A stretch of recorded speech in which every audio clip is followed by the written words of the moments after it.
Okay, so we will go ahead with next topic.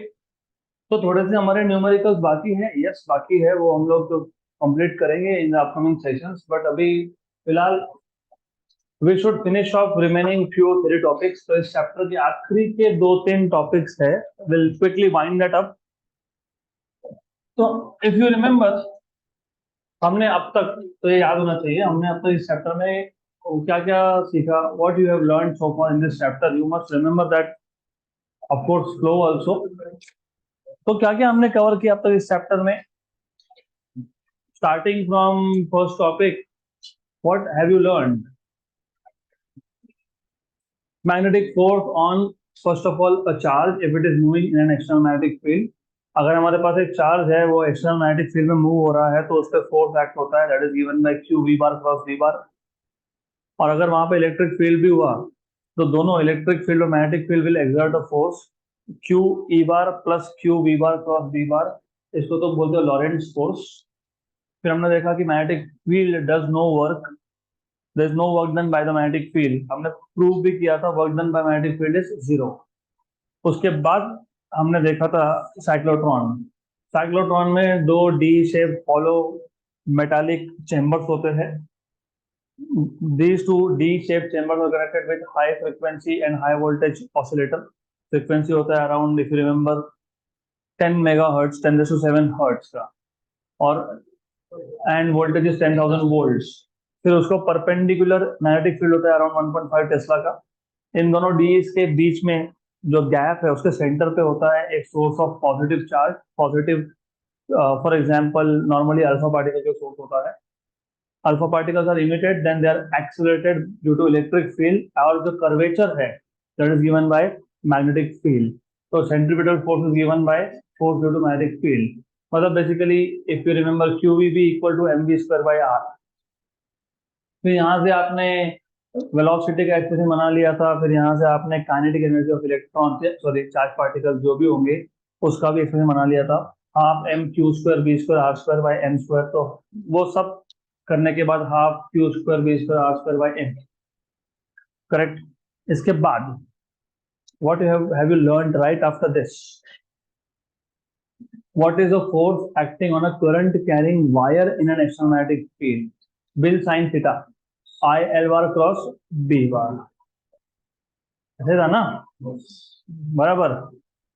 इसके बाद arbitrary shape wire पे कितना मैग्नेटिक फोर्स लगेगा, वो हमने देखा था, I integration d L bar cross B bar. इसके बाद हमने देखा था torque acting on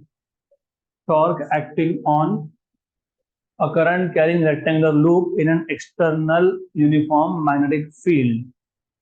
Remember, torque equal to NIAB या NIBA sin theta। और वो जो NIA होता है, इसको हम लोग बोलते हैं म्यू, मैग्नेटिक डाइपोल मोमेंट। तो torque acting is mu B sine theta, या फिर वेक्टर फॉर्म में torque is mu bar cross B बार।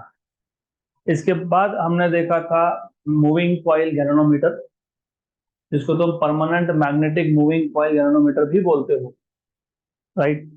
तो मूविंग कॉइल गैल्वेनोमीटर में हमारे पास एक कॉइल है जो पोल पीसेस, इलेक्ट्रोमैग्नेट के पोल पीसेस के बीच में रखा हुआ है।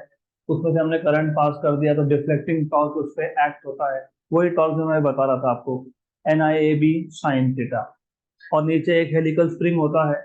हेलिकल स्प्रिंग का काम था रिस्टोरिंग टॉर्क प्रोवाइड करने का, और वो रिस्टोरिंग टॉर्क होता है K थीटा, where theta is deflection। और अंडर इक्विलिब्रियम डिफ्लेक्टिंग टॉर्क और restoring torque they are same. तो NIAB sine theta equal to K थीटा, राइट। साइन थीटा की वैल्यू 1 हो जाती है क्योंकि थीटा 90 होता है। वो अभी मैं डिटेल में नहीं जा रहा हूँ, मैं सिर्फ एक फ्लो बता रहा हूँ कि क्या क्या हुआ है और क्या बाकी है, तो कनेक्ट करना पड़ेगा। इसके बाद हमने देखा था बायोट सावर्ट लॉ। तो अब तक, मतलब इस स्टेज तक, मूविंग कॉइल गैल्वेनोमीटर के स्टेज तक, आप कैलकुलेट कर रहे थे what is force acting on a current carrying conductor in an external magnetic field. लेकिन जब एक कंडक्टर करंट कैरी करता है, तो वो खुद का मैग्नेटिक फील्ड भी जनरेट करता है। तो बायोट सावर्ट लॉ से आगे आप फाइंड करते हो what is the field generated by a current carrying conductor. तो अकॉर्डिंग टू बायोट-सावर्ट लॉ, पहली बात तो हम पूरे वायर का एक साथ मैग्नेटिक फील्ड नहीं निकाल सकते, तो हम वायर को छोटे छोटे पीसेस में डिवाइड करते हैं, जिसको बोलते हो एलिमेंट, लेंथ एलिमेंट। तो Biot Savart law gives you magnetic field due to small length element. It tells you that the magnetic field due to small length element is directly proportional to current through element. Length of element, sine of angle between element and a line joining center of the element to that point, मतलब sine theta. And it is inversely proportional to square of distance between element and the point. So dB is proportional to IDL sin theta by R square.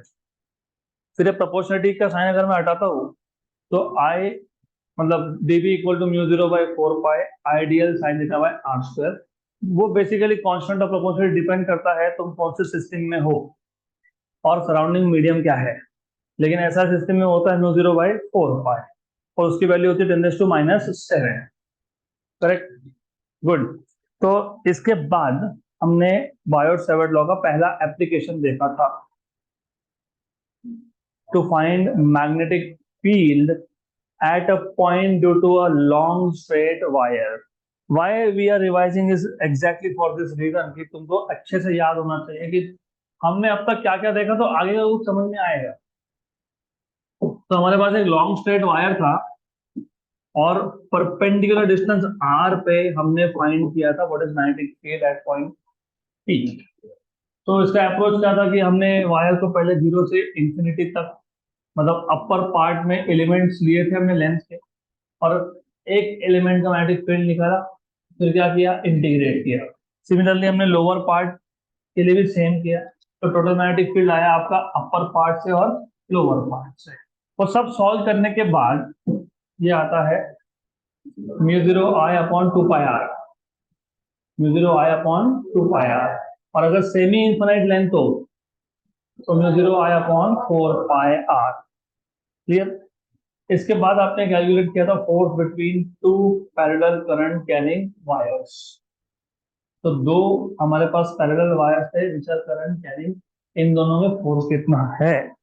तो अगर आपको याद होगा वो था magnitude wise same force था μ0 L/2πa. ये होता है फोर्स. Correct, right. तो इसके बाद हमने देखा था what is force per unit length, μ0 I1I2/2πa. हमने ये भी देखा था कि अगर दोनों वायर्स में लाइक करंट है, मतलब करंट सेम डायरेक्शन में है, तो these two will attract each other. और अगर अनलाइक करंट है, एक में करंट टॉप टू बॉटम है, दूसरे में बॉटम टू टॉप है, तो they will repel each other. फिर इसके बाद हमने बायोट-सावर्ट लॉ का ही और एक एप्लीकेशन देखा था to find out magnetic field due to arc of wire AB. वो आता है आपका μ0 I/4πa, μ0 I/4πa. और अगर आर्क की जगह पे पूरा सर्कल ही बन जाए तो μ0 I/2πa/4πa, तो μ0 I/2a, where a is radius. उसके बाद हमने एक रिंग का केस लिया था और हमने रिंग के एक्सिस पे एट सम पॉइंट P हमको फाइंड करना था व्हाट इज मैग्नेटिक इंडक्शन. तो if you remember we have derived this expression yesterday itself, मतलब लास्ट लेक्चर में. तो आई एम एक्सपेक्टिंग कि तुमको पता होना चाहिए ये. तो μ0 I/a² where a is radius. यहाँ पे था x² + a² raised to 3/2 where x is the distance of that point from center of the coil. और यहाँ पे क्या था, 2π. क्या था यहाँ पे, सिर्फ 2 था, सिर्फ 2 था ना. मैंने बताया था अगर रिंग है सर्कल तो नीचे पाई नहीं होता, राइट. और इसी में अगर n नंबर ऑफ टर्न्स आ जाए, n से मल्टीप्लाई करते हो, अगर AC से आपको सेंटर पे फाइंड करना है, सेंटर पे, तो x की वैल्यू 0 कर देते हो. x की वैल्यू 0 कर देना मतलब नीचे a³ होना और ऊपर a² है तो a आए, राइट. गुड. इसके बाद हमने देखा था जिस पॉइंट पे आपको फील्ड फाइंड करना है, अगर वो पॉइंट बहुत दूर है, मतलब ऐसा केस है कि रिंग छोटा है, रिंग का रेडियस कम है और distance of that point is far away, right? तो उस केस में हमारा जो इक्वेशन बनता है वो होता है, इफ यू रिमेम्बर, तो याद होना चाहिए, आई ए स्क्वायर अपॉन एक्स क्यूब। ये सब अगर आपको याद है तो अभी आज का टॉपिक समझेगा। तो अगला टॉपिक क्या है? Magnetic lines of circular loop. वो हम लोग फिलहाल के लिए स्किप करेंगे, क्योंकि अगला टॉपिक, उसका अगला topic is more relevant first. नहीं नहीं नहीं, वो नहीं बोल रहा हूं मैं। हाँ, क्या है अगला topic? Circular loop carrying a current as a magnetic dipole. तो will start with this topic today, circular loop, है ना? Carrying current, carrying current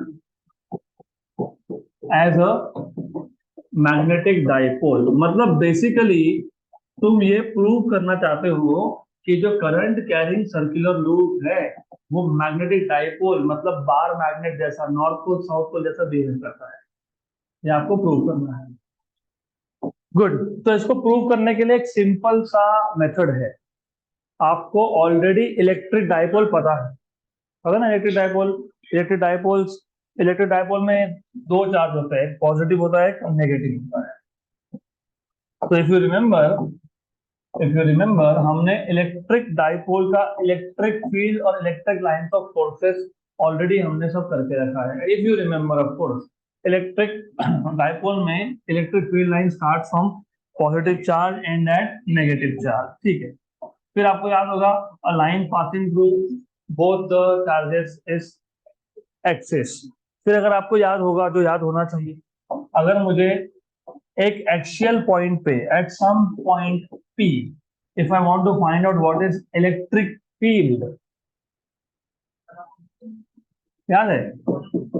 1/4 pi epsilon 0 2p by X cube, are cube मतलब एक्स क्यूब, राइट? तो हमको अगर ये show करना है कि करंट कैरिंग सर्कुलर लूप ये मैग्नेटिक डाइपोल है, तो हमारा अप्रोच क्या होगा वो समझिए।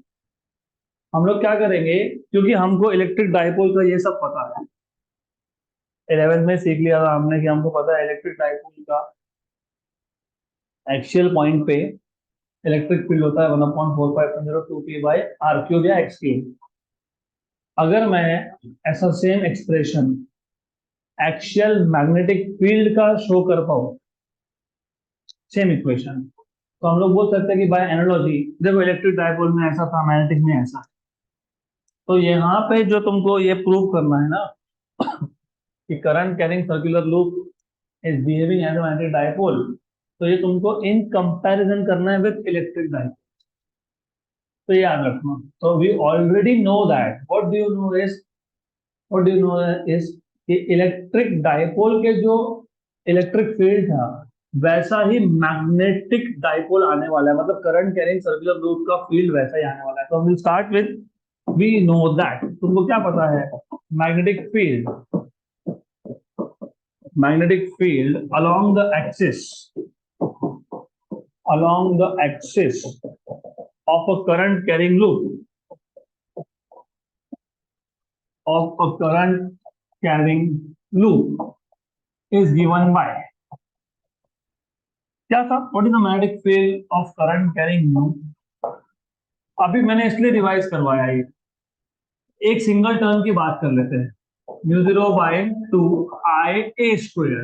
ए की जगह पे तुम आर स्क्वायर लिख सकते हो, अगर अगर तुमने रेडियस आर लिया है तो, अपॉन एक्स स्क्वायर प्लस ए स्क्वायर, मतलब एक्स स्क्वायर प्लस ए स्क्वायर के ऊपर आर स्क्वायर रेज टू 3/2। ये एक्स कब लिखते हैं? जब आपका axial point along x axis, मतलब बेसिकली क्या है, हमने डायग्राम कैसा ड्रॉ किया था उसके ऊपर डिपेंड करता है ना। तो हमारा पॉइंट, ये जो पॉइंट था एक्सियल पॉइंट, ये एक्सिस कहाँ पॉइंट कर रहा है? Along x. कई कई बुक्स में ना आपको ऐसा देता, तो बताओ यहाँ पे एक्सिस मतलब कौन सा एक्सिस? वाई या फिर जेड, डिपेंड करता है, राइट, इट विल डिपेंड। तो कंफ्यूजन क्रिएट बिल्कुल नहीं होना चाहिए। इसके लिए जानबूझ के मैंने एक टॉपिक में जहां हमने एक्शन मैग्नेटिक फील्ड डिराइव किया था, वहां पे मैंने इंटेंशनली एक्स एक्सिस पे पॉइंट लिया था, सो दैट अगर एग्जाम में आ भी जाए तो तुमको याद होना चाहिए जनरल फॉर्मूला। ए होता है रेडियस, एक्स होता है उस पॉइंट का डिस्टेंस एक्सिस पे जहां तुम फील्ड फाइंड कर रहे हो। अगर ये ही एक्स की जगह पे जेड एक्सिस हो तो क्या लिखूंगा मैं, जेड स्क्वायर। और रेडियस अगर मैं ए की जगह पे आर डिनोट करूँ तो क्या लिखूंगा मैं, R square. That is the basic idea, right. क्योंकि ये book to book notation change होता है। किसी बुक में वाई एक्सिस को ले लेते हैं तो वहां पे वाई स्क्वायर लिखेंगे। तो कंफ्यूजन मत रखना, ये फॉर्मूला और वो फॉर्मूला सेम है, सिर्फ यहाँ पे एक्सिस अलोंग जेड है, यहाँ पे एक्सिस अलोंग एक्स। वहां पे, यहाँ पे रेडियस तुमने ए से डिनोट किया, यहाँ पे आर से डिनोट कर रहे हो। और for far away point for far away point अभी मैंने बताया था आपको क्या आता है, mu 0/2 I A square upon X cube. यहाँ पे भी if Z is very very greater than are तो आपको मिल जाएगा mu 0/2 I are square upon Z cube. ये आ गया आपका मैग्नेटिक फील्ड का फॉर्मूला। कहाँ पे, एक्सिस पे। हम स्ट्रिक्टली एक्सिस की बात कर रहे हैं, magnetic field along the axis में बार बार बोल रहा हूँ, हम सिर्फ एक्सिस पे बात कर रहे हैं, इक्वेटर पे नहीं, एक्सिस पे बात हो रही है। ये पक्का, सर। ये जो तुमने सर्कुलर लूप लेके रखा है, सर्कुलर लूप, हमारे पास एक सर्कुलर लूप था, इसका रेडियस कितना लेके रखा है तुमने, R. What is what is area of this loop, pi r square. Area is pi r square. So what will be r square? A by pi. अगर मैं इस इक्वेशन नंबर 2 को इक्वेशन नंबर 1 में सब्स्टिट्यूट कर दूं तो from equation number 1 and 2 you will get of course b equal to mu 0/2 I by z cube। ये z है, ये 2 है, डिफरेंस समझना, ये 2 है, ओके।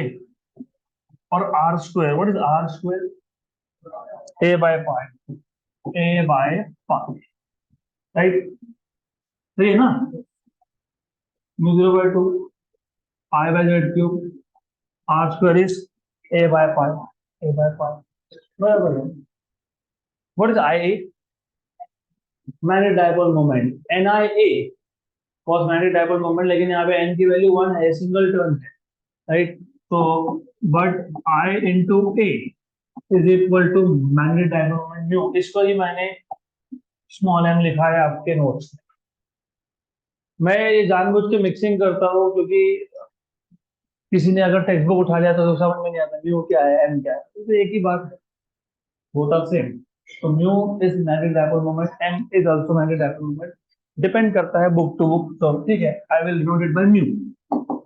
हाँ, अभी म्यू क्यों नहीं लिखा, क्योंकि इधर म्यू जीरो है, फिर तुम कंफ्यूज हो जाओगे, ये म्यू जीरो वो म्यू जीरो क्या है, तो उसको लिख दोगे। इसके लिए हम नोट करेंगे इसको एक्स। तो बी इक्वल टू म्यू 0/2 आई और ए, व्हाट इज आई इंटू ए, अभी लिखा तुमने, एम अपॉन अपॉन अपॉन, हाँ, पाई जेड क्यूब। ठीक है, तो इसको पाई को इधर ले जाता हूं मैं, इधर पाई जेड क्यूब। ये नंबर पक्का पक्का, sure sure. Then well by the way, ये तुम फील्ड कहाँ फाइंड कर रहे हो, एक्सिस पे। और एक्सिस तुमने क्या लेके रखा है, जेड। तो डिनोट करने के लिए बहुत बार ना इधर ऐसा लिख दीजिए, मतलब बता रहे हैं कि एक्सिस कौन सा है, जेड एक्सिस है। तो मैग्नेटिक फील्ड कहाँ ले रहे हो तुम, जेड एक्सिस। तो सिर्फ नोटेशन का पार्ट है। Then you multiply divide by 2, तो म्यू 0/4 पाई 2m/z। ये स्टेप मैंने स्किप किया है नोट्स में, तो नहीं लिखा। तो अब अगर of course you should know mu 0/4 by constant, 2 तो constant, z cube, z is scalar quantity, लेकिन m dipole moment is vector quantity. अगर m मतलब डाइपोल मोमेंट वेक्टर है तो मैग्नेटिक फील्ड तो वेक्टर होगा ही। तो therefore in vector form you can write down magnetic field is equal to mu 0 by 4 pi 2 m bar by z, right. अब इसको अगर तुम कंपेयर करते हो, comparing this with electric field of electric dipole,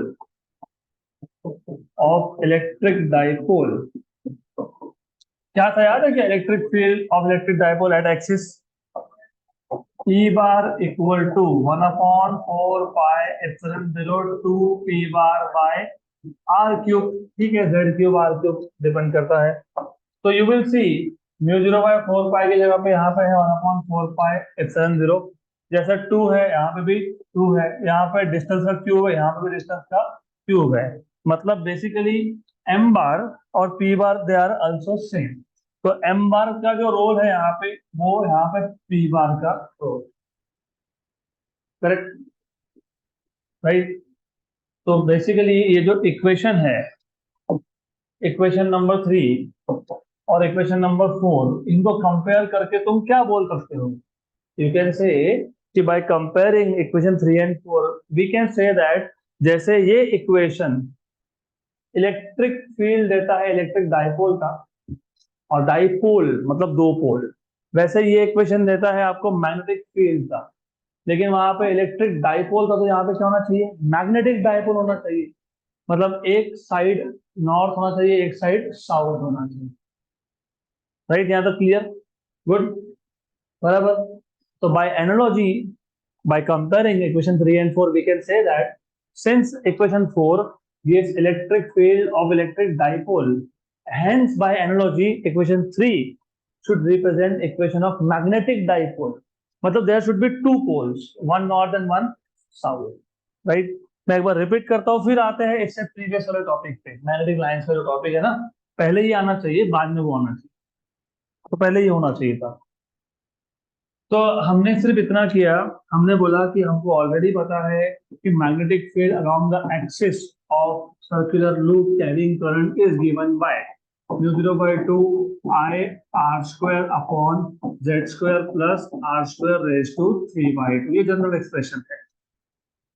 और अगर z ये very very greater than r है, मतलब this is a far away point, जिस पॉइंट पे तो मैग्नेटिक फील्ड फाइंड कर रहे हो बहुत दूर है, वो फार अवे पॉइंट है, तो उस केस में आपको मिल जाएगा mu 0/2 I r square upon z cube. फिर हम हमारे पास एक सर्कुलर लूप था, करंट कैरिंग सर्कुलर लूप था, तो area of that loop is pi r square, तो आर स्क्वायर आ गया a बाय पाई, वो हमने यहाँ सब्स्टिट्यूट कर दिया। तो bz equal to mu 0/2 I by z cube a by pi. लेकिन ये आई ए ये होता है मैग्नेटिक डाइपोल मोमेंट, तो फिर तुमको मिल गया B z equal to mu 0/2 pi, pi इधर लिख दिया मैंने, I into A is N, magnetic dipole moment. फिर हमने 2 से मल्टीप्लाई डिवाइड कर लिया, फिर तो mu 0/4 pi 2m by Z, क्योंकि ये वेक्टर है तो ये भी वेक्टर है। और इसको हमने कंपेयर कर लिया इलेक्ट्रिक फील्ड ऑफ डाइपोल के इक्वेशन से, तो हमको दिख रहा है कि दोनों इक्वेशंस एग्जैक्टली सेम फॉर्म में है। और लेकिन ये इक्वेशन रिप्रेजेंट करता है इलेक्ट्रिक डाइपोल को, minus charge and plus charge dipole, तो इस इक्वेशन ने रिप्रेजेंट करना चाहिए था मैग्नेटिक डाइपोल को, एक नॉर्थ पोल तो एक साउथ। इसका मतलब जो करंट कैरिंग लूप है, करंट कैरिंग लूप है, it is behaving as magnetic dipole, मतलब इसके दो पोल्स होंगे। तो अगर आपको करंट क्लॉकवाइज दिखे, तो अगर मैं नीचे से देख रहा हूं तो करंट मुझे क्लॉकवाइज दिखता है ना? ऊपर से क्या दिखता है? Anti clockwise. नीचे से क्या दिखता है? क्लॉकवाइज। तो नीचे का पोल होगा साउथ, ऊपर का होगा नॉर्थ। तो नीचे का जो साइड है that will behave as south and upper side will behave as north. तो सिमिलरली, जैसे क्योंकि ये current carrying loop is similar to electric dipole, तो जैसे इलेक्ट्रिक डाइपोल में electric field line start from positive charge and end at negative charge, वैसे ही यहाँ पे electric field line start from north pole and end at south pole. जैसे electric dipole के जो फील्ड लाइंस थे, अगर याद होगा, तो वो क्राउडेड है नियर द चार्जेस और वाइडली सेपरेटेड है अवे फ्रॉम द चार्जेस। तो यहाँ पे भी वैसा ही दिखा होगा तुम, you will show something similar. Good, तो that is similar. They start from north pole, मतलब नॉर्थ पोल के लिए पॉइंटिंग अवे, और they end at south pole the pointing towards. हो गया, ये तुम्हारा प्रीवियस टॉपिक था, magnetic lines of circular current carrying loop. लेकिन ये टॉपिक होगा तो वो समझ में आएगा। अभी आपके बुक में उल्टा दिया है, तो नोट्स का भी फ्लो वैसा है। तो मैंने सीक्वेंस चेंज नहीं किया, आपके टेक्स्ट बुक के हिसाब से रखा है उसको। लेकिन पहले पहले ये टॉपिक होना चाहिए। पहले तुम प्रूव करोगे ना कि करंट कैरिंग लूप कैसा बिहेव कर रहा है मैग्नेटिक डाइपोल जैसे, फिर बोलोगे ना कि मैग्नेटिक डाइपोल के मैग्नेटिक फील्ड लाइंस होंगे। बराबर, गुड। और वहां पे वो कुछ क्वेश्चन बनता ही नहीं, उस पर कोई नहीं पूछेगा आपको draw the field lines of magnetic dipole, वो आपके इंफॉर्मेशन के लिए करना है। क्लियर? और ये इंफॉर्मेशन जरूरी क्यों है, समझेगा आगे तुमको ये लगने वाला है। If you know this only then there will be a topic, तुम ये समझेगा तो वो समझ में आए। EMI and AC circuits, electromagnetic induction and AC circuits, वहां पे एक कॉन्सेप्ट वापस लगने वाला है तुम्हें। Is this clear? बहुत सिंपल प्रोसेस था, एकदम सिंपल डेरिवेशन है, सिंपल कॉन्सेप्ट है। क्लियर है? तो मैग्नेट मतलब करंट कैरिंग सर्कुलर लूप कैसा बिहेव करता है? मैग्नेटिक डायपोल जैसा। हमने एक्सियल फील्ड के इक्वेशन से स्टार्ट किया, जो तुमने कल ही डिराइव किया, और इक्वेटोरियल तो तुम डिराइव करते ही नहीं हो, तो दूसरा कोई इक्वेशन का तो मतलब ही नहीं निकलता यहाँ पे। Mu zero I A square upon two a square plus x square raise to 3/2। सिर्फ यहाँ पे ए को आर बोल रहे हैं हम लोग, और एक्स के यहाँ पे जेड एक्सिस ले लिया, तो mu zero I are square upon two z square plus r square raise to 3/2। फिर हमने फार अवे पॉइंट ले लिया, एक्सिस पे फार अवे पॉइंट ले लिया, तो z is very very greater than are, तो mu zero I are square upon two z cube. R square A by pi, तो mu zero I A upon two z cube और pi. तो I A हो गया dipole moment m, तो mu zero by two pi m upon Z cube multiply divide by two, mu zero by four pi two m by z cube. इस equation को compare कर लो electric dipole के electric field से, axial electric field से, क्योंकि वहां पे equatorial field भी होता है, उसमें टू नहीं होता है, उसमें सिर्फ ऊपर पी होता है, 1/4 पी बाई आर क्यूब, ऐसा इक्वेशन होता है वो इक्वेटोरियल फील्ड का। Good, now let us move ahead to next topic. अब ये अगला टॉपिक भी मैं इसलिए बोलता हूँ कि एक भी टॉपिक छोड़ना नहीं, तुमको अगला टॉपिक इजी समझेगा अगर तुमको गॉस लॉ पता है तो।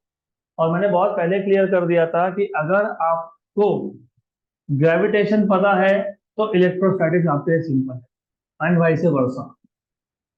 और इलेक्ट्रोस्टैटिक्स पता है तो फिर आपको मैग्नेटिक फील्ड और इलेक्ट्रिक करंट समझेगा। सिर्फ इलेक्ट्रोस्टैटिक्स में तुम इलेक्ट्रिक फील्ड की बात करते हो, और यहाँ पे तो मैग्नेटिक फील्ड की बात करते हो, फॉर्मूला तो मोर और लेस सेम ही बन रहा है। सिर्फ जहाँ पे 1/4 पाई था, यहाँ पे म्यू जीरो बाय फोर पाई है। जहाँ पे इलेक्ट्रिक फील्ड था यहाँ पे मैग्नेटिक फील्ड है।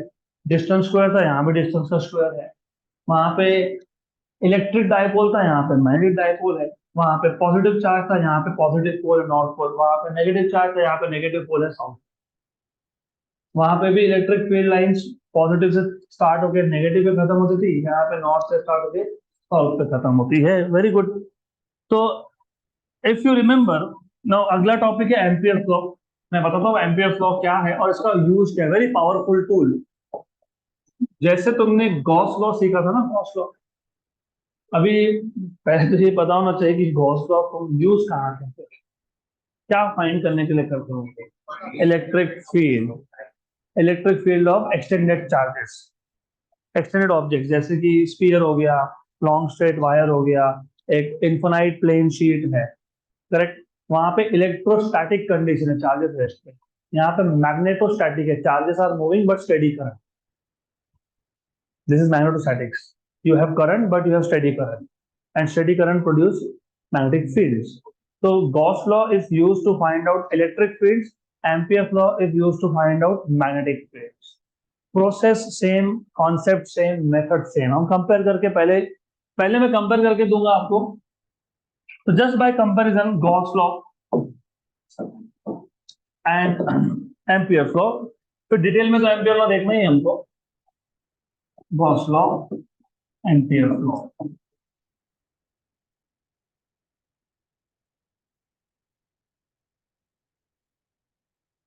गॉस लॉ में हमारे पास जो चार्ज होता है, उस चार्ज का अगर हमको किसी एक पॉइंट पे इलेक्ट्रिक फील्ड निकालना है, तो सबसे पहले हम लोग उस चार्ज को करते हैं एनक्लोज। किसमें एनक्लोज करते हैं? गॉसियन सरफेस में। और गॉसियन सरफेस का शेप क्या होता है? शेप ऑफ द कंडक्टर, जैसा कंडक्टर का शेप वैसे गॉसियन सरफेस का शेप। और फिर तुम बोलते हो by Gauss law integration E bar dot D S bar over close surface S is equal to charge enclose upon epsilon zero. Sorry, ये इलेक्ट्रिक फ्लक्स होता है बेसिकली, राइट। वैसे ही एम्पियर्स लॉ में अगर मेरे पास एक करंट कैरिंग कंडक्टर है, अभी स्टार्ट कर रहा हूं मैं सिर्फ सिंपल केस से, स्ट्रेट वायर से, फिर हम लोग कॉम्प्लिकेटेड केसेस पे जाएंगे। तो जैसे यहाँ पे चार्ज एट रेस्ट था, यहाँ पे steady current. Charge at rest produce electric field, steady current produces magnetic field. Electric field find करने के लिए गॉस लॉ अप्लाई किया, मैग्नेटिक फील्ड फाइंड करने के लिए एम्पियर लॉ अप्लाई करोगे। इलेक्ट्रिक फील्ड फाइंड करने के लिए आपने एक क्लोज्ड सरफेस लिया, यहाँ पे तुम एक क्लोज्ड लूप लोगे। लूप मतलब loop, surface is two dimensional, loop is one dimension ना। यहाँ पे सरफेस इंटीग्रल है, वहां पे लाइन इंटीग्रल है। यहाँ पे जो सरफेस तुमने ड्रॉ किया उसका शेप डिपेंड करता है शेप ऑफ कंडक्टर पे। यहाँ पे जो तुम लूप ड्रॉ करोगे उसका शेप डिपेंड करेगा शेप ऑफ कंडक्टर।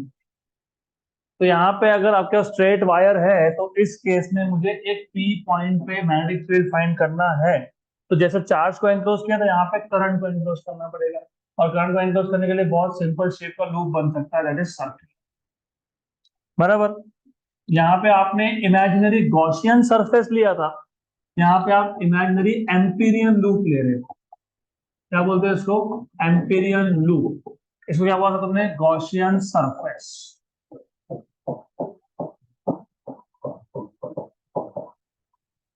क्लियर? तो कॉन्सेप्ट सो सिमिलर, अभी लाइफ टाइम नहीं बोलोगे, वंस डन ऑलवेज डन, खत्म। जैसे तुमने यहाँ पे सरफेस इंटीग्रल लिया था, वैसे यहाँ पे तुम लाइन इंटीग्रल लेते हो। जैसे तुमने यहाँ पे E bar dot D S bar लिया था, तुम यहाँ पे B bar dot D S bar लेते हो और क्लोज लूप पे लेते हो। यहाँ क्लोज सरफेस पे था, वहां पे क्लोज लूप पे था। जैसे यहाँ पे charge angle upon action zero था, यहाँ पे mu zero into current angle हो गया, that is ampere law. Similar similar, okay, good, right. मैं प्रोसेस ही बताऊंगा। तो देखो अभी ऐसा है, एम्पियर्स लॉ स्टेट कैसे करोगे? ये स्टेटमेंट है, मैथमेटिकल है, इसको इंग्लिश में लिखना है और क्या है। द लाइन इंटीग्रल ऑफ, इसका line integral magnetic field around a closed curve, या फिर क्लोज्ड कर्व पाथ, या फिर closed loop is equal to absolute permeability. ये परमिटिविटी इधर होता है इलेक्ट्रिक फील्ड में, यहाँ होता है permeability of free space times the current enclose within the loop. हो गया स्टेटमेंट। देखो वही लिखा होगा, 100% वही होगा। The line integral of magnetic field of induction B bar around any close path in free space is equal to absolute permeability of free space times the total current enclosed by the closed path. So we'll start with writing down statement. तो बताओ बताओ क्या statement, बताओ। The line integral of, किसका line integral? Of magnetic field of induction, of magnetic field of induction B bar around, around around any closed path, closed path is equal to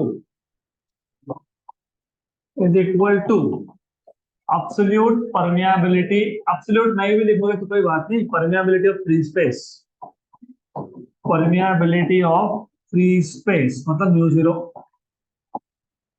times the current enclosed, times the current enclosed by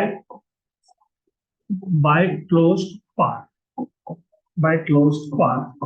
तो mathematically अगर मुझे लिखना है तो mathematically वो तो हम already mention कर चुके हैं, लेकिन वापस से mathematically you can say integral B bar dot D L bar over close path. इसके लिए सब इंटीग्रेशन के ऊपर सर्कल, वो सर्कल का मतलब होता है क्लोज पाथ पे इंटीग्रल करना, राइट। तो क्लोज पाथ पे इंटीग्रल है इक्वल टू क्या आएगा, equal to mu zero times of current in close. Good. तो वापस से कंपैरिजन करेंगे हम। अब देखो जो मेथड यहाँ था वही मेथड वहां भी है। तुमको अगर याद होगा, सपोज तुमको एक किसी पॉइंट पे कोई भी रैंडमली एक पॉइंट डालो, चलो यहाँ पे मान लेते हैं एक पी पॉइंट है, मुझे पी पॉइंट पे इलेक्ट्रिक फील्ड फाइंड करना था। हमारा प्रोसेस क्या था? सबसे पहला प्रोसेस था कि हम लोग पहले ये देख लेंगे कि जो कंडक्टर का शेप है उसी शेप का सरफेस चाहिए।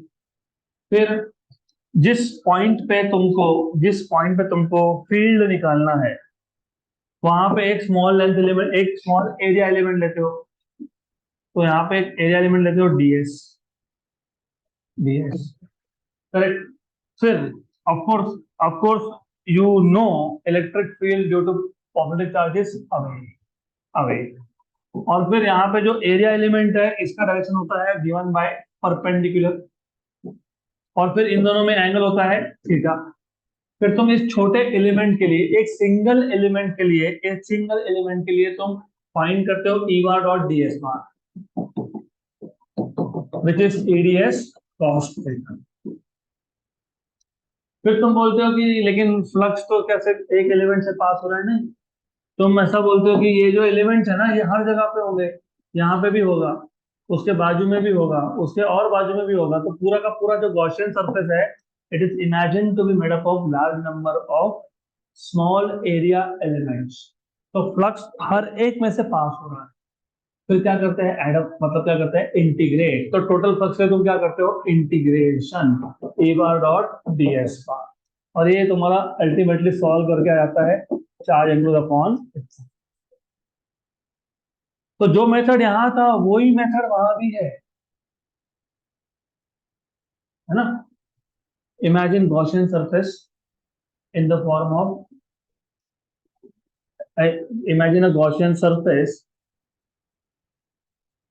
whose shape is, it depends on shape of conductor, same. ठीक है, मैं लिख भी दूंगा साथ में, कोई बात नहीं। तो पैसा समझ लो, फिर हम आते हैं वापस इस। जैसे तुमने यहाँ पे गॉसियन सरफेस ड्रॉ किया, यहाँ पे तुमने एम्पिरिकल लूप ड्रॉ किया। जैसे तुमने गॉसियन सरफेस पे जिस पॉइंट पे इलेक्ट्रिक फील्ड फाइंड करना है वहां पे एक स्मॉल एरिया एलिमेंट लिया, वैसे ही यहाँ पे जिस पॉइंट पे तुमको मैग्नेटिक फील्ड फाइंड करना है वहां पे एक स्मॉल लेंथ एलिमेंट लोगे। सेम, जैसे तुमने एक एरिया एलिमेंट के लिए ई bar dot D S bar compute किया, वैसे तुम एक एलिमेंट के लिए, लेंथ एलिमेंट के लिए B bar dot D L bar find करोगे, which is B d l cos theta. बराबर, करेक्ट, ऐसा ही है ना। फिर तुमने क्या किया? इंटीग्रेट किया, फिर यहाँ भी इंटीग्रेट करोगे। मतलब तुम बोलोगे कि हम ऐसा, ऐसे छोटे छोटे एलिमेंट्स हर जगह पे लेके रखे हुए, तो तुम इंटीग्रेट करोगे, इंटीग्रेट करोगे तो मिल जाएगा integration B bar dot D L bar. पूरा सॉल्व करने के बाद मिल जाएगा mu zero into I, right.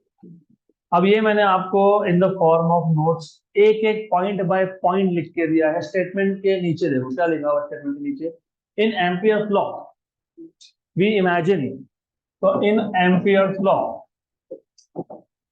In Ampere's law we imagine Amperian loop,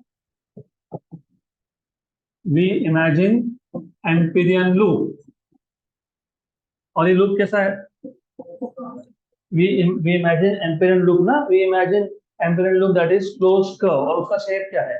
Around the current carrying conductor, amperian loop, of course closed path around the current carrying conductor, that is a closed curve path, closed curve path around current carrying conductor।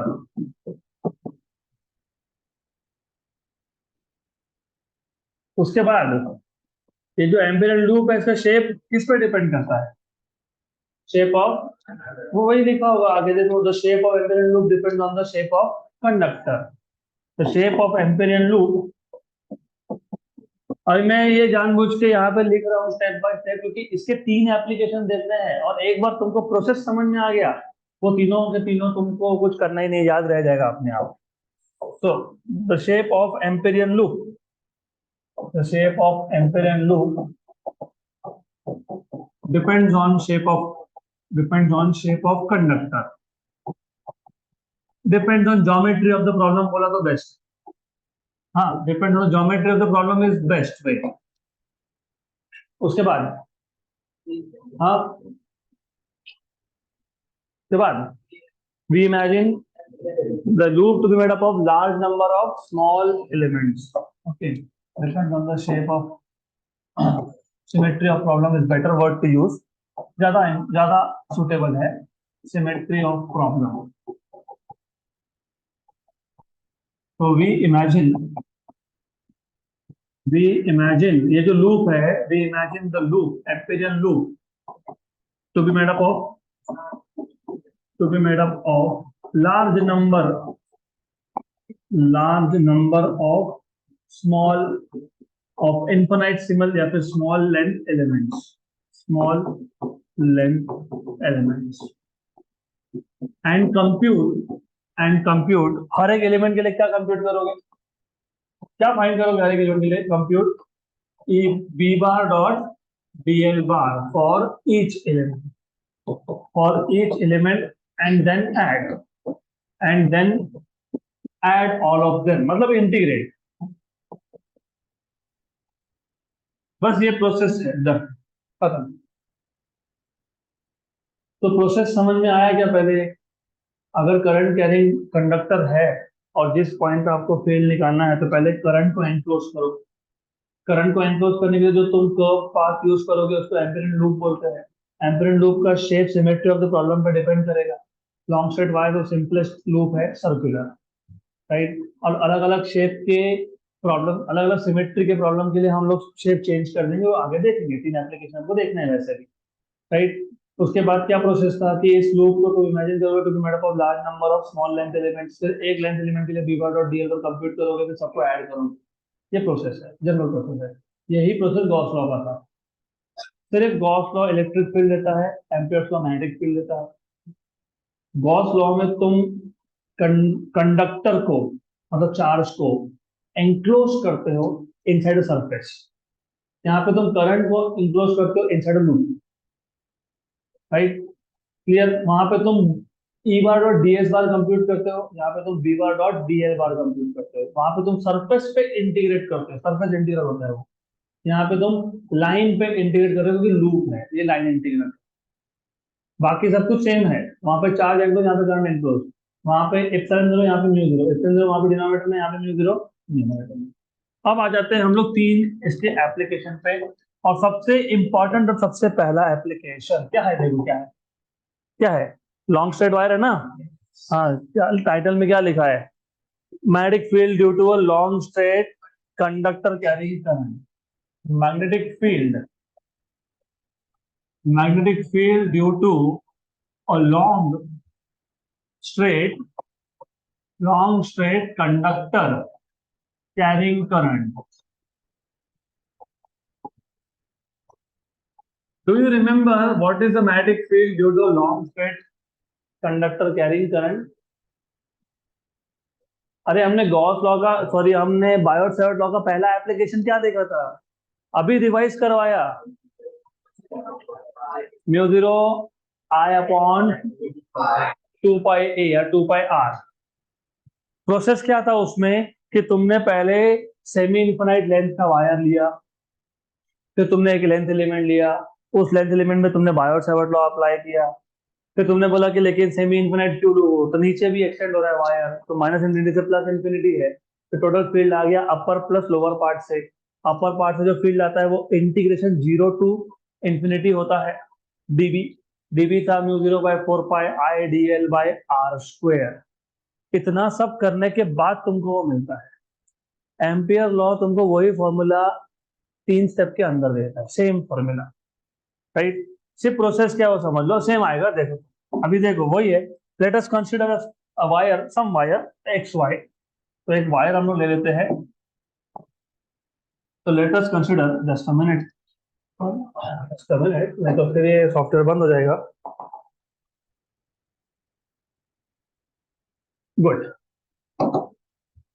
तो what we will do in this case is, हम एक wire ले लेते हैं, long straight wire, let us say X Y, it carries a steady current I.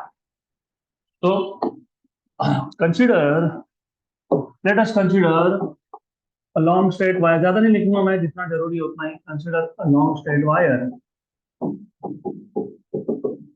Long straight wire X Y carrying current I. और जब भी मैं यहाँ करंट बोल रहा हूँ मतलब स्टेडी करंट है। स्टेडी करंट मतलब जिसकी वैल्यू चेंज नहीं होने वाली। हमको फाइंड करना है इसका मैग्नेटिक फील्ड। तो to find magnetic field, magnetic field due to this current, due to this current at point P, at point P, imagine an Amperian loop, an Amperian loop in the form of circle, in the form of circle। तो circular loop है यहाँ पे।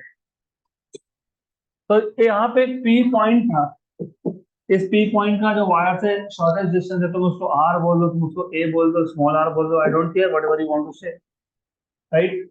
इस P point पे तुमको field find करना है, magnetic field using Ampere's law. तो हमने P पॉइंट पे सबसे पहले एक लूप बना लिया इन the form of circle, circular loop है ये। और हमको क्या अप्लाई करना है, एम्पियर्स लॉ, करेक्ट। बाकी फिर अभी मैं यहाँ पे लिखूंगा नहीं। तो हमने क्या किया, हमने सिर्फ यहाँ पे P पॉइंट पे एक लेंथ एलिमेंट ले लिया dl। तो we have considered, imagine a length element dl at point P, length element dl at point P। तो हम लोग पहले फाइंड करते हैं b bar dot dl bar इस लेंथ एलिमेंट के लिए, P पॉइंट पे जो लेंथ एलिमेंट है उसके लिए। इसको लिखते हैं VDL cos थीटा। थीटा जैसे वहां पे थीटा, वहां पे थीटा था angle between electric field and ds bar. ds बार ये जो तुमने एरिया एलिमेंट दिया था उसको तुमने परपेंडिकुलर ड्रॉ कर दिया था, वो था ds बार, और ये था इलेक्ट्रिक फील्ड। तो जैसे थीटा गॉस लॉ में is the angle between electric field and area element, वैसे ही यहाँ पे theta is the angle between magnetic field and length element. Length element का डायरेक्शन हमेशा अलोंग द लेंथ होता है, लेंथ एलिमेंट का डायरेक्शन हमेशा होता है अलोंग द लेंथ, बराबर। तो ये लेंथ है dl, इसका डायरेक्शन अलोंग द लेंथ है। और अगर आपको राइट हैंड थंब रूल याद है, अच्छे से याद है, imagine the wire to be held in your right hand such that the thumb is outside and fingers are curled. If the thumb gives direction of current, then the fingers give direction of magnetic field.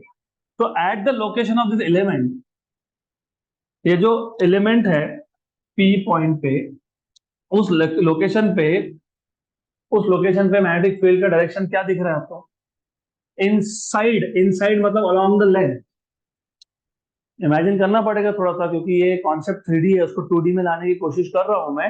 ये loop था आपका, loop, और loop के direction में ही magnetic field है, जैसा loop वैसा magnetic field, मतलब magnetic field is running along the loop, मतलब डीएल का और मैग्नेटिक फील्ड डायरेक्शन क्या हो गया, सेम हो गया, मतलब एंगल कितना हो गया, जीरो। तो remember theta in this case is zero. अगर थीटा जीरो है तो B bar dot DL bar क्या है, पीडीएल, cos of 0 is 1, तो cos of 0 becomes 1। तो प्रोसेस मैंने क्यों लिख के दिया था, मैंने आपको बताया था कि ये तो क्या टॉपिक मैं आधे घंटे में खत्म कर दूं, लेकिन मैंने इसलिए बोला था कि प्रोसेस इज इंपॉर्टेंट, तुम क्या करते हो ये इंपॉर्टेंट है। एम्पियर लूप इमेजिन करते हो, किया, उसके बाद ऑफ कोर्स उसने करंट को इंक्लोज करना चाहिए था, वो भी हो गया। Shape of the loop depends on the geometry of problem, हाँ सिमेट्री ऑफ प्रॉब्लम, तो वो भी हमने देख, वो स्ट्रेट वायर देख के हमने सर्कुलर लूप लिया ना। फिर हमने लूप को क्या इमेजिन किया, made up of large number of small length element, okay, उसमें से एक एलिमेंट उठाया, कहाँ पे लिया, जहां पे हमको फील्ड फाइंड करना था वहां पे, फिर वहां पे हमने B bar dot DL bar compute कर दिया, क्या आ गया, बीडीएल। इसके बाद क्या करते हैं, इंटीग्रेट करते हैं, इसके बाद डायरेक्टली एम्पियर लूप लगाते हो तो स्ट्रेट फॉरवर्ड। तो ठीक है, तो अब एक काम करो, इसको इंटीग्रेट कर लो, इंटीग्रेट, तो ये आ जाएगा integration B D, right. Integration से सारे कांस्टेंट बाहर निकालना पड़ता है। मैग्नेटिक फील्ड किस पे डिपेंड करता है, करंट पे और डिस्टेंस पे। अब ये जो लेंथ एलिमेंट हमने लिया, ये पी पॉइंट पे लिया होता या क्यू पॉइंट पे लिया होता या कहीं पे भी लिया होता, लेंथ एलिमेंट का लेंथ सेम होता, करंट का वैल्यू भी सेम होता, और डिस्टेंस ऑन द सेंटर भी सेम होता, मतलब मैग्नेटिक फील्ड का मैग्नीट्यूड भी सेम होता। सिर्फ चेंज क्या हो रहा है, डायरेक्शन ऑफ मैग्नेटिक फील्ड, क्योंकि direction of magnetic field is along the loop. Her point पे सिर्फ डायरेक्शन चेंज हो रहा है, मैग्नीट्यूड क्या है, सेम। तो बी क्या है, कांस्टेंट, बाहर आ गया, इंटीग्रेशन ओवर डीएल। ये छोटे छोटे एलिमेंट्स को सबको एड अप करके तुमको मिलने क्या वाला है, सरकमफ्रेंस ऑफ सर्कल, तो क्या आ जाएगा 2 पाई।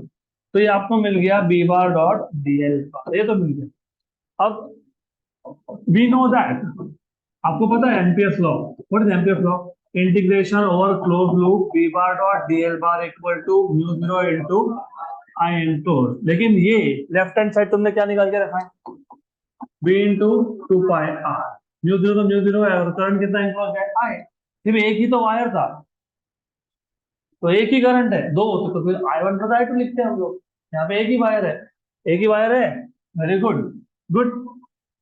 तो फिर what is magnetic field, mu zero I upon, यही तो मिला था ना हमको, वो सब इंटीग्रेट करने के बाद हमको यही तो मिला है, बराबर, यही था ना, बायोट सावर्ट लॉ के एप्लीकेशन में तुमको यही मिला है, सेम फॉर्मूला। और सेमी इनफिनिट के लिए क्या था, 4 पाई, राइट। तो look at that process and look at this process, this nothing. तो हमने सिर्फ यहाँ पे क्या किया, मैं वापस बता देता हूँ। हमारे पास एक लॉन्ग स्ट्रेट वायर था which was carrying a steady current I. There was a point P at distance of R,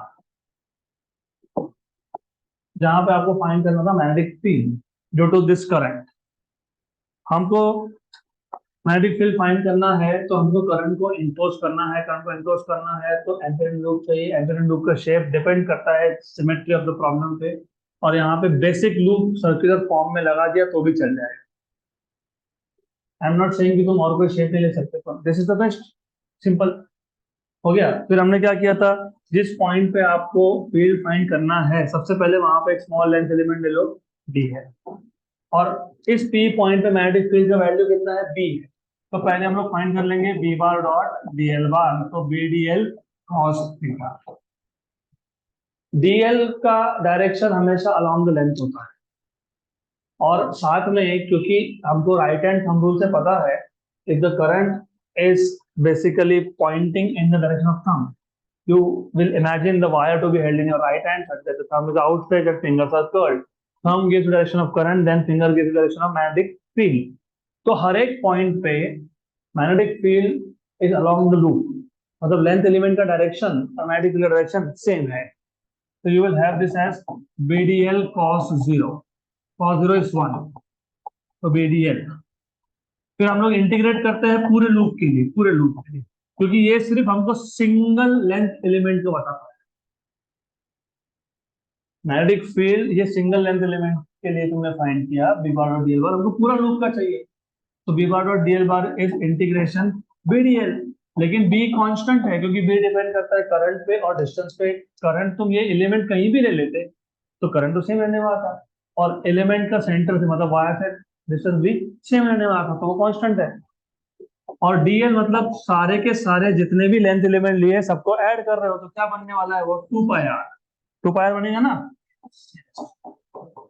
तो ये आ गया आपका left hand side of Ampere's law, क्योंकि एम्पियर्स लॉ होता है इंटीग्रेशन और loop B bar dot DL bar equal to mu zero into I enclose. ये तुम्हारा बन गया, अभी तुमने लिखा बी इंटू 2 पाई, और ये है म्यू जीरो आई। तो you have B equal to mu zero I upon 2 pi r. आ गया, खत्म, डन। ये था पहला एप्लीकेशन। दूसरा है magnetic field at the axis of a long solenoid, है सही है ना। Second application is magnetic field along the axis of a long straight solenoid. तो एम्पियर्स लॉ का second application, magnetic field along the axis along the axis of a long straight solenoid। देखो my there is a piece of advice, आप लोग हर दिन जो मैं पढ़ा रहा हूँ उस दिन जाके पूरा नोट्स में से रिवाइज करो। अगर आप पेंडिंग रखोगे तो फिर प्रॉब्लम है। This topic is too simple, ये पूरा चैप्टर ही ऐसा है। रिवीजन में देखोगे तो जब रिवीजन स्टार्ट होगा 1 आवर वो टाइम बच जाता है, 1 आवर में पूरा ही खत्म हो जाता है ये A to z. But but condition है कि you are revising it properly. अब ये लॉन्ग स्ट्रेट सोलेनॉइड क्या है वही समझ लेते हैं। You know what is solenoid, have you heard of this solenoid, सुना है। Basically it is a rod जिसको कोर बोलते हो, कोर। तो basically what you have is something like this, core होता है रॉड। अब डिपेंड करता है ना, it can be a hollow, hollow मतलब it can be a air core, it can be a carbon core, it can be iron core, it can B aluminium core, depend करता है अंदर क्या है। उसके ऊपर वाइंडिंग्स होते हैं, so there are windings on this, right। इसको बोलते हो सोलेनॉइड। तो it has a core, core का नाम है फॉर्मर, फॉर्मर, फॉर्मर होता है, उसके ऊपर से वाइंडिंग्स होते हैं, so that is called as a solenoid. तो solenoid is nothing but a former, मतलब सिलेंड्रिकल कोर। तो you have a cylindrical core, you have a cylindrical core, और इस सिलेंड्रिकल कोर के ऊपर you have windings, so you have windings on this,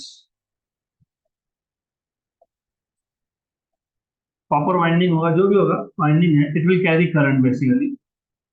तो ऐसा winding होता है, सफिशिएंट, राइट। अब जब आप इसमें से करंट पास करोगे, जब इसमें से आप करंट पास करोगे ना, तो मैग्नेटिक फील्ड जनरेट होगा इसके सराउंडिंग स्पेस में और इसके अंदर, inside. There is magnetic field inside and in the surroundings, बराबर। हमको फाइंड करना है what is the magnetic field along the axis, along the axis is straight line passing through the center, ये axis होगी। तो हमको फाइंड करना है what is the magnetic field along the axis of this long straight solenoid, correct.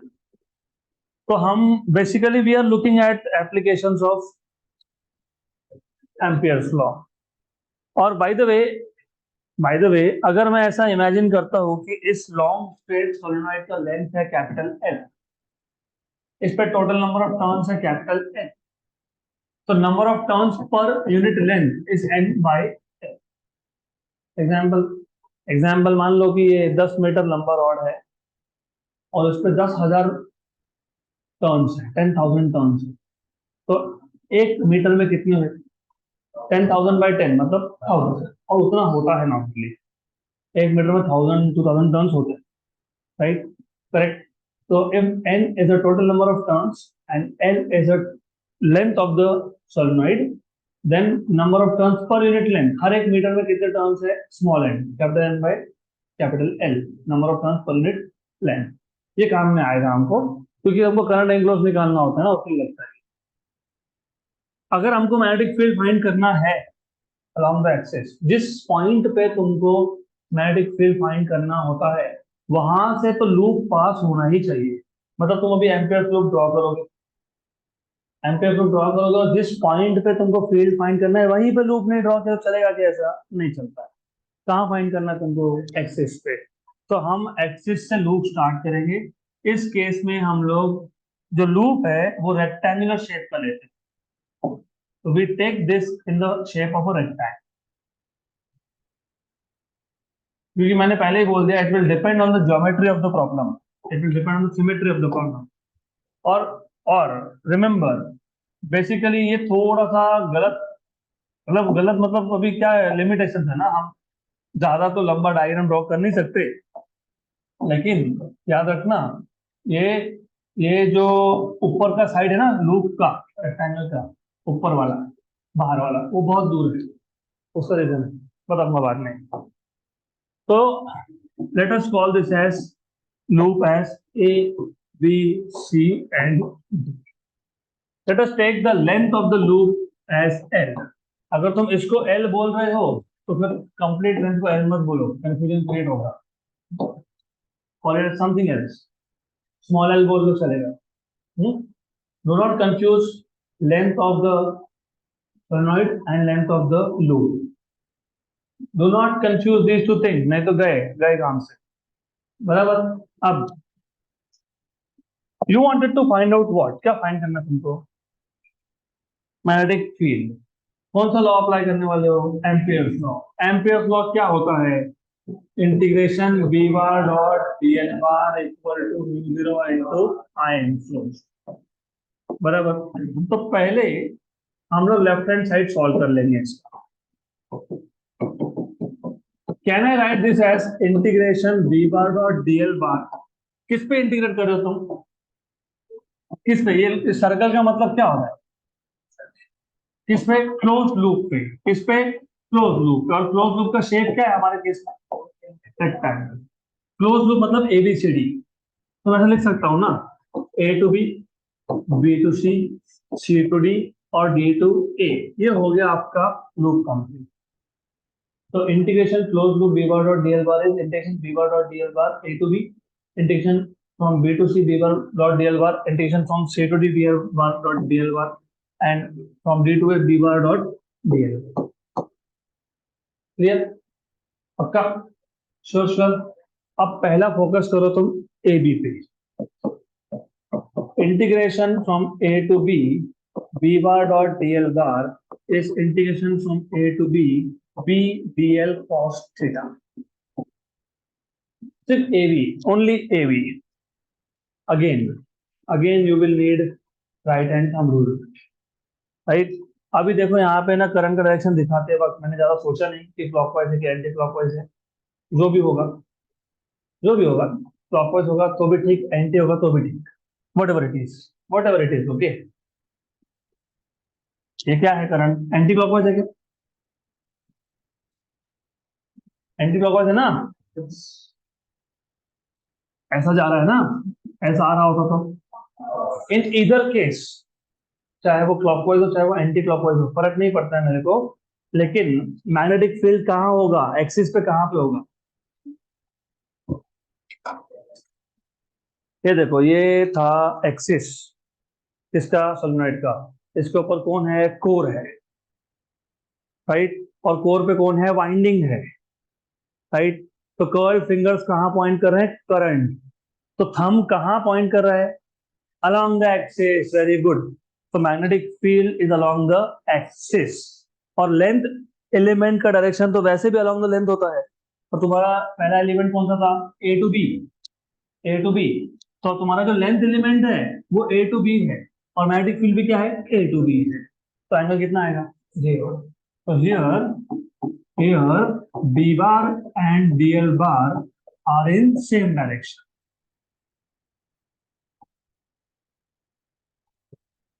तो angle आ गया 0। therefore integration from a to b bar dot dl bar equal to integration bdl cos 0 is 1, cos 0 is 1। b मतलब magnetic field क्या है, constant है, constant integration के बाहर। तो b integration dl, integration dl कहां से कहां तक इंटीग्रेट कर रहे हो? तो मैं अगर a से b तक इंटीग्रेट करूँ तो क्या मिलेगा मेरे को? Length, what is length? l। तो ये क्या आ जाएगा? बी एल बराबर। ये पहला इंटीग्रल सॉल्व हुआ, सिर्फ पहला, फ्रॉम ए टू बी, बाकी सारे जीरो आ गए। क्यों? रीजन है, बताता हूँ। अगर मैं बी टू सी कर रहा हूं, B to C, B to C ऊपर जा रहा है, magnetic field along the axis है, परपेंडिकुलर बराबर, cos 90 इज 0। फिलहाल सी डी को पेंडिंग रखो, डी टू देख लो, D to A 270, cos 270 is 0 हो गया। तो बी टू सी और डी टू ए तो जीरो ही है, क्योंकि 90 और 270 है। सी डी मैंने बोला था कि ये बहुत दूर होता है, बहुत दूर होता है। और अभी हमने electric field lines of electric dipole और magnetic field lines of magnetic dipole को सेम बोला, अभी बोला थोड़ा टाइम पहले। तो electric field lines at far away point कैसे होता है पता है आपको? वाइडली सेपरेटेड है, मतलब वहां पे फील्ड लाइंस बहुत कम होते हैं, और जहां पे फील्ड लाइंस कम हो वहां पे फील्ड की वैल्यू भी कम होती है। तो ये जो सी डी साइड है ये बहुत ही दूर है, तो मैग्नेटिक फील्ड लाइंस यहाँ पे ना के बराबर है। और मैं वो नेक्स्ट लेक्चर में ड्रॉ करके दिखाऊंगा आपको फील्ड लाइंस ऑफ सोलेनोइड। फिलहाल समझ लो कि ये सीडी बहुत दूर है, तो यहाँ पे मैग्नेटिक फील्ड लाइंस ऑलमोस्ट नहीं है भी तो बहुत वीक मैग्नेटिक फील्ड है, तो क्या हो जाएगा? जीरो। तो ये जो चार इंटीग्रेशन थे उसमें से एक ही कंट्रीब्यूट करता है, बाकी सारे कंट्रीब्यूट करते नहीं है, एक ही करता है, बाकी सब आते हैं जीरो, बाकी सब क्या आते हैं? जीरो, बाकी सब क्या आते हैं? जीरो। अब तो तुम्हारा लेफ्ट हैंड साइड तो सॉर्ट आउट हो गया। लेफ्ट हैंड साइड क्या था? Integration over loop B bar dot D L bar, it is sorted out. यहाँ तो तुमको एक ही टर्म मिल रहा है, v into. Right hand side जो था ना, वो था mu zero into current enclose. अभी करंट एंक्लोज ये इंपॉर्टेंट। एक बात बताओ, अगर मेरा सिंगल लूप है, करंट आई है, तो दो लूप में करंट कितना होगा? 2 है। तीन में कितना होगा? 4 में कितना होगा? तो number of turns into I, number of turns into I. लेकिन स्मॉल एन क्या था? स्मॉल एन क्या था? Number of turns per unit length, मतलब एक मीटर में कितने टर्न्स, राइट? सपोज एक मीटर में 10 टर्न्स है, सपोज मुझे 5 मीटर में चाहिए, तो क्या करूंगा? Multiply by 5। मुझे 10 मीटर में चाहिए तो क्या करूंगा? Multiply by 10। तो मुझे एल मीटर में चाहिए तो क्या करूंगा? तो एन इंटू एल। ये एन इंटू एल आपको देता है number of turns inside the Amperian loop. क्योंकि स्मॉल एन क्या था? स्मॉल एन था number of turns per unit length of the solenoid. Small N is number of turns per unit length of the solenoid, right? हर एक metre में कितने turns, इसको मैं मल्टीप्लाई करूंगा, कितना मीटर है एम्पेरियन लूप, कितना मीटर है एम्पेरियन लूप, कैपिटल एल। और डायमेंशनली भी सोचो ना, small N is number per unit length, और इनटू लेंथ, लेंथ तो क्या मिलेगा? नंबर। तो what is N into L? N into L is total number of turns inside inside Amperian loop, inside Amperian loop, right? मैंने बोला current एक बार जा रहा है तो तुमने बोला आई, दो बार जा रहा है तो 2 आई, 3 बार जा रहा है तो एनएल बार जा रहा है तो एनएल आई। ये आ गया टोटल करंट एंक्लोज। इन दोनों को इक्वेट कर दो इक्वेट, तो क्या मिलेगा? B L equal to mu zero N L I, N L cancel, तो B equal to mu zero N I. ये आ गया magnetic field along the axis which is deep inside the solenoid, inside axis, right? Correct. अब last thing, not very difficult, ये तुम find करो axis पे। कभी कभी पूछते हैं what is the magnetic field eight one and, near the one end of solenoid, inside नहीं, एक एंड पे। अब इनसाइड और एक एंड में डिफरेंस क्या है वो समझ लो पहले, यहाँ ध्यान दो, pay attention here, pay attention here. जब तुम सेंटर की बात कर रहे हो एक्सिस की, तो याद रखना ये करंट जा कैसे रहा है? ऊपर जाता है, घूम के नीचे से वापस ऊपर आता है, ऐसे होता है ना, ऐसे होता है कि नहीं?